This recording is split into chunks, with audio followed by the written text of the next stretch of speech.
Hi friends, welcome to Salem Padma சமையல். இன்னைக்கு நம்ம என்ன பார்க்க போறோம்னா கொஞ்சம் ஹெல்தியான ஒரு ஸ்நாக்ஸ் ஐட்டம்.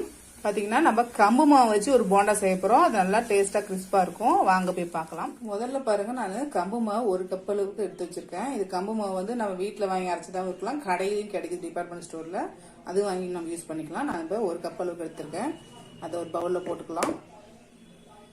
1/2 கப் அளவுக்கு கடலை மாவு, 1/4 கப் அளவுக்கு அரிசி மாவு, 1/4 கப் அளவுக்கு பொட்டுக்கடலை மாவு, உப்பு தேவையான அளவுக்கு போட்டுக்கலாம்.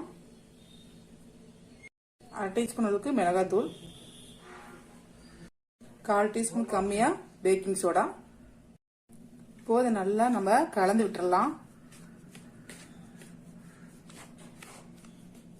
இப்போ சின்னதா 2 வெங்காயம், பெரிய வெங்காயம் கட் பண்ணி வச்சிருக்கேன், அதை போட்டுடலாம்.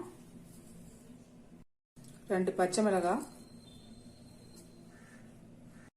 கொஞ்சமா கருவேப்பிலை, கொத்தமல்லி. இப்போ இது நல்லா மிக்ஸ் பண்ணி விட்டுறலாம். இதுக்கு தண்ணி கொஞ்சம் கொஞ்சமா தெளிச்சு தெளிச்சு நம்ம பிசைஞ்சிக்கலாம். ரொம்ப ஊற்றிட வேணாம்.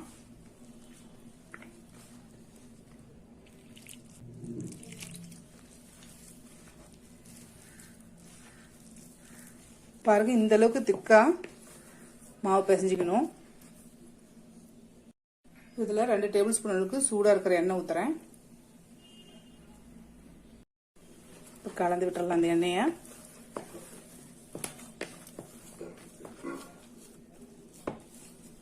இப்போ இந்த மாவை நம்ம சின்ன சின்ன பால்ஸ் மாதிரி எடுத்துக்கலாம்.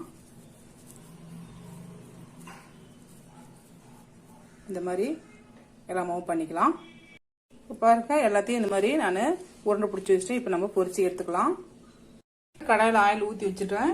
ஆயில் ஹீட் ஆயிடுச்சு. இப்போ நம்ம இந்த போண்டாவை எடுத்து போட்டுடலாம். ஃப்ளேம் வந்து மீடியமாக வச்சுக்கணும்.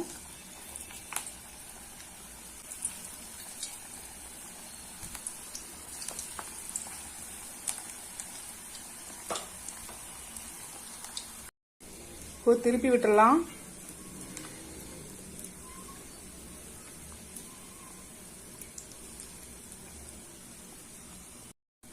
ரெடி ஆயிடுச்சு, எடுத்துடலாம்.